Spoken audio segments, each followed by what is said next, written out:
Salamat sa Diyos sa 50 days, no? 50 days of Easter which ends today. No? The Easter season comes to an end as we celebrate the week of the Holy Spirit, no? Pentecost Sunday.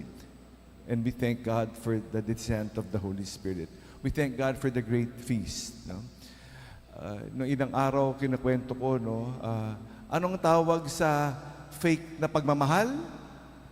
Mahal-mahalan, naalala nyo? Fake na Diyos, Diyos-Diyosan. Ang fake na buhay, buhay-buhayan. Pag-usapan natin yung buhay-buhayan ngayon, no? Buhay, no? Ano yung sabihin ng buhay-buhayan? Buhay pa, pero patay na. I will give you 4 examples of buhay na, patay na. Buhay, gumising tayo, walang purpose, walang mission, walang inspirasyon sa araw na ito. Bumangon tayo, ano bang gagawin ko tong araw na ito? Ano bang purpose ko sa araw na to? Anong purpose ko sa buhay na ito? Ang hirap mamuhay nang walang purpose, walang dahilan. Para ka ng patay. Humihinga ka nga, humihinga, pero wala ka naman direksyon. Anong gagawin ko kaya ngayon? Pakamot-kamot ka lang ng ulo, pakamot-kamot ka ng tiyan. Kasi walang purpose. Buhay nga, pampasikip ka lang sa lupang ibabaw.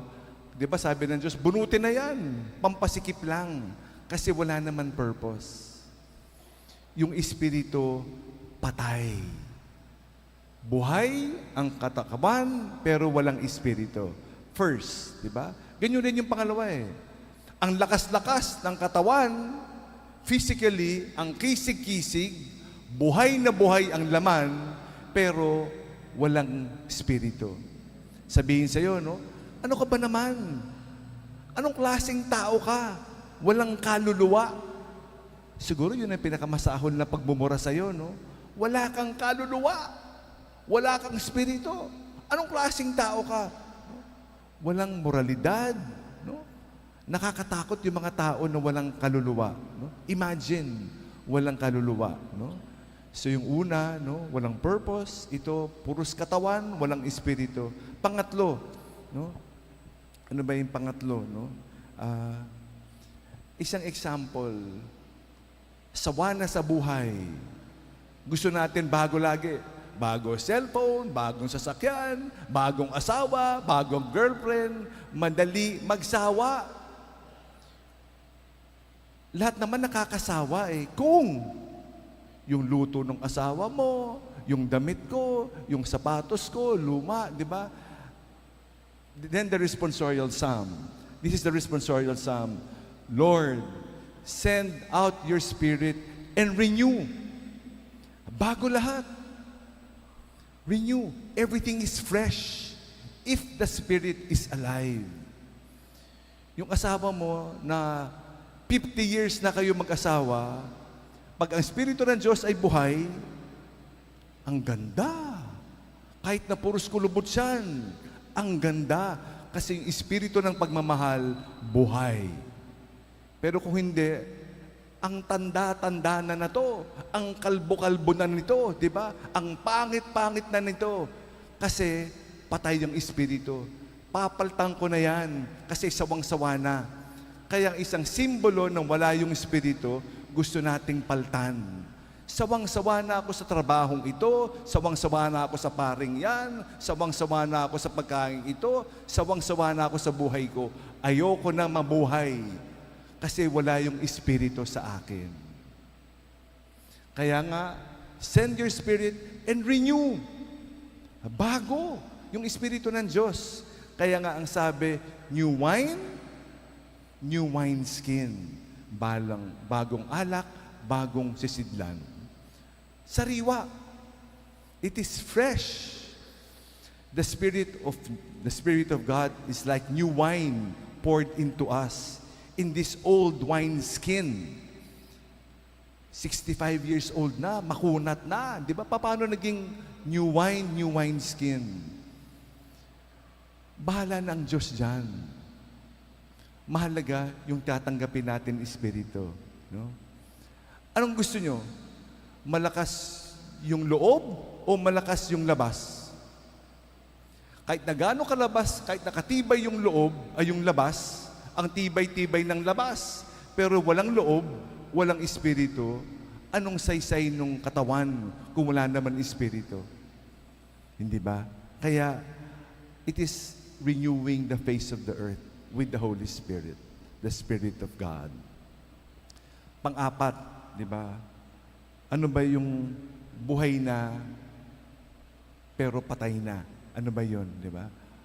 Buhay ka dahil sa kasalanan, pag may kasalanan, patay ang Espiritu ng Diyos.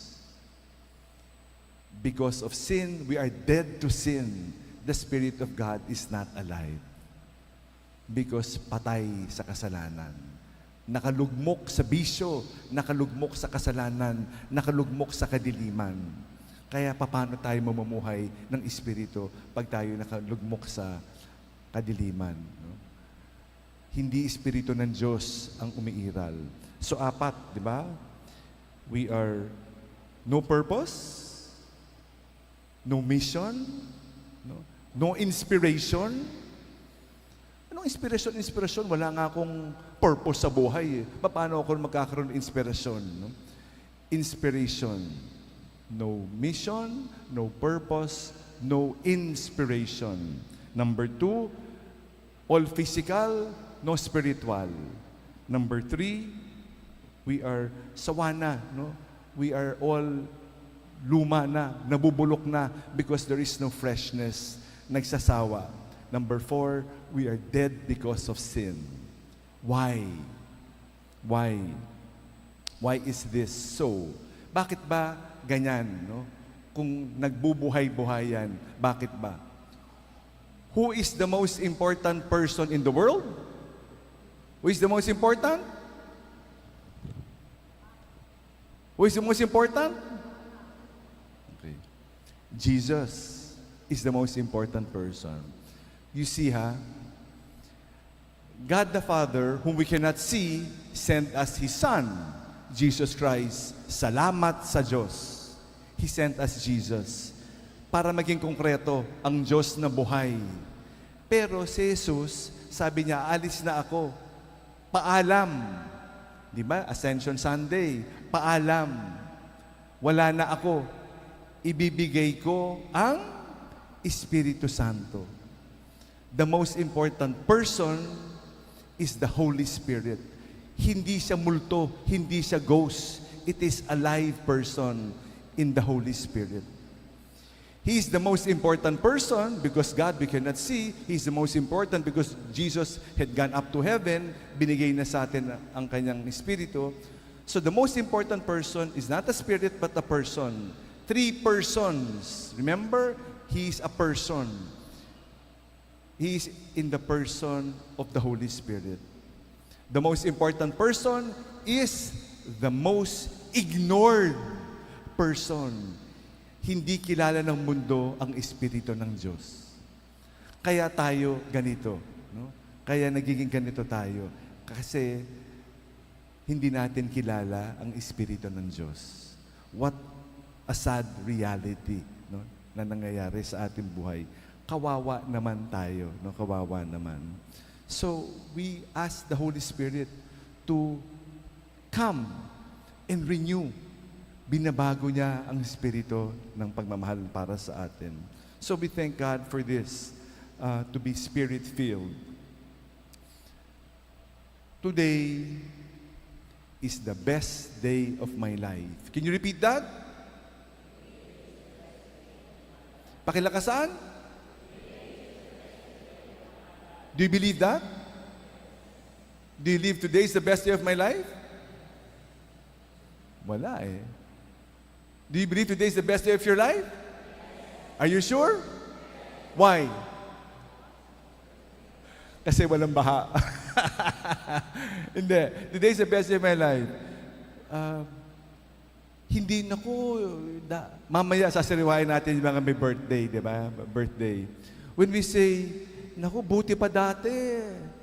Sexy pa ako. May buhok pa ako dati. Bata pa ako, malakas pa ako, di ba? Salamat sa Diyos, meron yun. Salamat. Kung meron kang blessings, positive, di ba?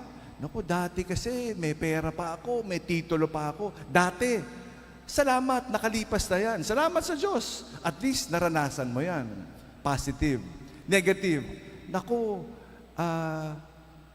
naabuso ako, hindi maganda, ang dami kong dinaanan ng pagsusubok, di ba? Tapos na yan, tapos na. We learn from this, and God gives us today. With the Holy Spirit, fresh. Buhay na buhay ang Espiritu ng Diyos because today is the best day of my life. Not yesterday, tapos na yan. Kahit na gaano ka perfecto yan, tapos na yan. Kahit na gaano kaganda yung hinaharap, wala pa yan. Ang regalo niya sa atin ay present today. Today is the best day of my life. Tomorrow is another day. Tomorrow will be a better day. Because of our learnings for today, we apply tomorrow. Naku, 90 anyos na ako, di ba? Sabi ni Cardinal, di ba? Wala akong sakit. Wala akong sakit, 90 plus na. Pero lahat masakit. Sabi niya, wala akong sakit, pero lahat masakit.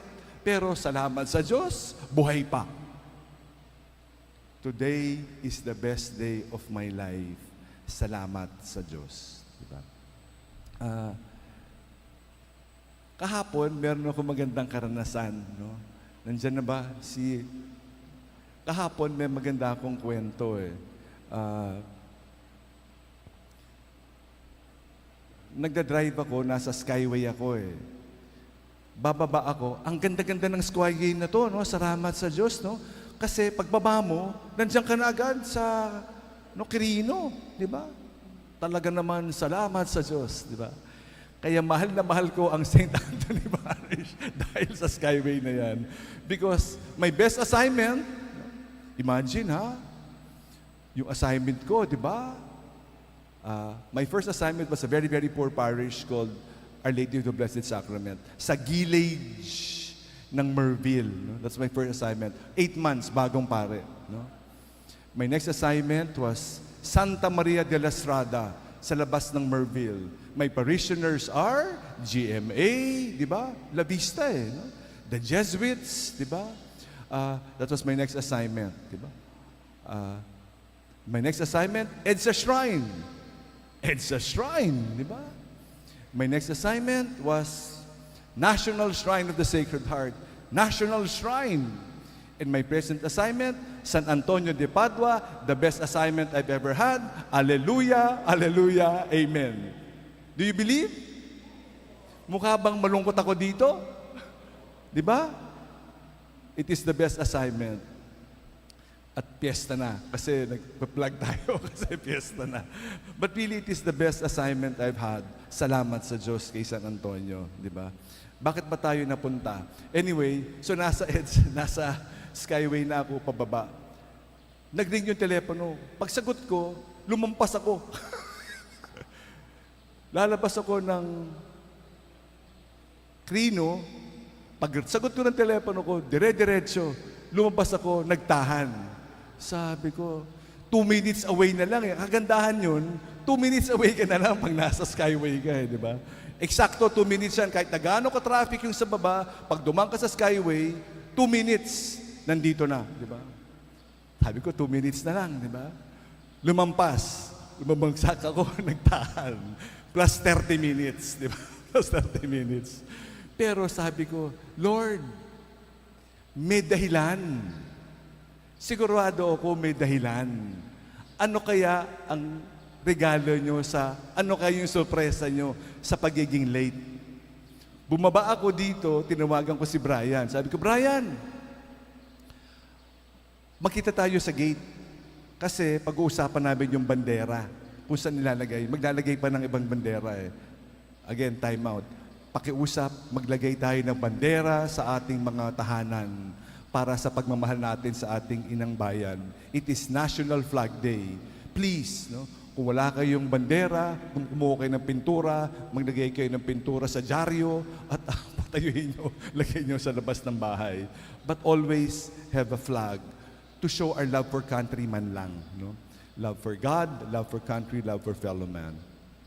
So, paglabas ko dyan, pinag-uusapan namin ni Brian, may nagtanong. Sabi niya, Father, saan ba to? Itong Batikulin. Akala ko sa kahapon anubing eh. Batikulin pala, kinakwento ko kagabi. Saan ba yung kaling Batikulin? Sabi namin ni Brian, kilala namin yung Batikulin na yan eh. Kasi may isang pare, yung nanay niya nakatira sa Batikulin, sa San Antonio Village. Pagtawid ng Osmeña, Makati na, di ba? So doon ako galing eh, di ba? Alam ko yung Batikulin na yan eh. Alam namin ni Brian eh. Pagtawid mo, sa atin na eh, di ba? San Antonio Parish na eh. Sabi niya, saan yung Batikulin? Sabi ko, may tricycle driver oh. Sabi ni Brian, Father, yung Batikulin doon sa Sacred Heart, sa San Antonio Village. Sabi ko, nga pala, di ba? San Antonio, di ba? Ngayon, sabi ko, medyo palagay ko mali eh. Kasi wala kaming alam na Batikulin dito. Meron ba kayo alam na Batikulin dito? Wala namang Batikulin dito, nakali Batikulin eh. So sabi ko, sino may kausap mo? Pinakita niya yung papel. May kausap siya, foreman. Di ba? Sabi niya, pintor ako eh, pintor. Magtatrabaho ako dito sa foreman ko. Sabi niya, yung cellphone ko, 1% battery na lang. 1%. Sabi ko, sige, ako natatawag. Tinawagan ko, kinausap ko. Sabi niya, yung address na to, nasa Manila o nasa Makati? Sabi niya, Makati. Sabi ko, tama yung hinala ko. Kasi yung nakasulat doon sa address niya, Batikulin, San Andres. Bababa ka sa San Andres, tama, pero tatawid ka. Di ba? Kaya maling-mali siya. Di ba? Maling-mali. Sabi ko, sige, bakit ba? Sabi niya, kasi pintor nga ako, may kausap ako doon. Di ba? So, dumating siya, di ba? Sabi ko, di ka nga, gusto mo ba ng trabaho? Sabi niya, oh, syempre. Sabi ko, gusto mo magpintura? Okay. Anong klaseng pintura ang ginagawa mo? Sabi niya, lahat. Hindi lang pintura. Akala ko pintura ng ano eh. Okay, nagpipintura rin siya kasi wala siyang trabaho. Pero sa totoo lang, artist siya, painter. Nagtatrabaho siya sa eskwelahan, gumagawa siya ng billboard, di ba? At yun ang ginagawa niya. Sabi ko, ba? Artist? Di ba? Sabi ko, gusto mo may gawin? Meron kong papagawa sa'yo? Sabi niya, oh, syempre, di ba? Total, nandito ka na. Baka gusto mong magkape at meron kong papagawa. So, gumawa siya. Sabi ko, meron kaming, ito yung props ko lang, props. Sabi niya, meron tayong bandera. Kasi, di ba, this is called a flag fan. Paypay siya. Nung nakita ko to una, sabi ko, wala namang silbi yan, mukhang display lang. Pero nung pinaypay ko, sabi ko, magaling. Umaabot pa dito, umaabot pa dyan, umaabot pa sa likod, di ba? Sabi ko, okay ha? Itong flag fan. Eksakto, Independence Day, di ba? Independence Day. Sabi ko, mag-design ka naman ng design para sa Holy Spirit at saka sa Independence Day, di ba? Sabi niya, sige. So, nag-drawing siya at ang na-drawing niya, iyan. Kita nyo? The dove with the red, white, and blue. No? It is the flag. Red, white, and blue, di ba? So, ginawa niya yan. Sabi ko, galing naman. Gumawa siya ng mga 35 peraso na ito, no? In a very short span of time. Nag-stencil siya. At ito ang kinalabasan. Basa pa yung pintura ngayon kasi pinaritoke ko kay Brian, pinakapalan. No? Pinakapalan. So, ito yung flag fan na ginawa niya. Sabi niya, Father, born again eh. Dati Katoliko, dati lay minister, born again. Sabi niya, Father, ang galing naman. Pinagtagpo tayo ng Diyos. Kung if I was 10 seconds earlier or 10 seconds later, hindi magtatagpo yung aming landas. Kung hindi ako lumampas sa walang hiyang nagtahan na yan. I'm joking, di ba? But I knew God had a surprise. And because of that, meron akong bagong best friend. Hulaan nyo anong pangalan? Hulaan nyo? Antonio. Imagine. On our 8th day, in our novena, our Trecennario in honor of Saint Anthony, kay San Antonio, meron pinakibigay sa akin ng Diyos si Antonio. Sino pinakamatandang tao dito ngayon? Sino pinakamatanda? Who is the eldest? Sige, yung pinakamatanda, hindi ko kayo pwede bigyan ng flag fan di ba? Pag sabunutan nyo to, mag-away-away kayo kung sino yung mapatanda, kunan nyo kay Brother Max, di ba? Kung sino yung pinakamatanda. Kung sino yung pinakamatanda, mag-away-away kayo mamaya kung sino. Abot nyo, basa pa yan ha, basa pa yan ha. Sige, salamat sa Diyos. So, kayo ba? Sige, mamaya mag-usap kayo at saka kayo kung sino mas matanda sa inyong dalawa. So, mag-usap kayo, di ba? Kasi isa lang di ba? Oh, yan. Sige, meron tayong 3 contenders sa most senior, in our congregation today. So, we thank God. So, ang Espiritu ng Diyos, eksakto. Eksakto ang Espiritu ng Diyos. Eksaktong-eksakto yan. Walang sobra, walang kulang. Hindi mo pwedeng sabihin, naku, nawala ako, naku, late. Walang late. Pag nakita mo ang kamay ng Diyos, eksakto yan. Binasted ako, eksakto yan. Kailangan mo yan, di ba? Namatayan, eksakto yan. Kinuha ng Diyos yan sa tamang panahon. Everything is alive, everything is fresh because of the Holy Spirit. Salamat sa Espiritu ng Diyos. The most important and the most ignored person in the world. Let us renew our relationship with the Spirit of God.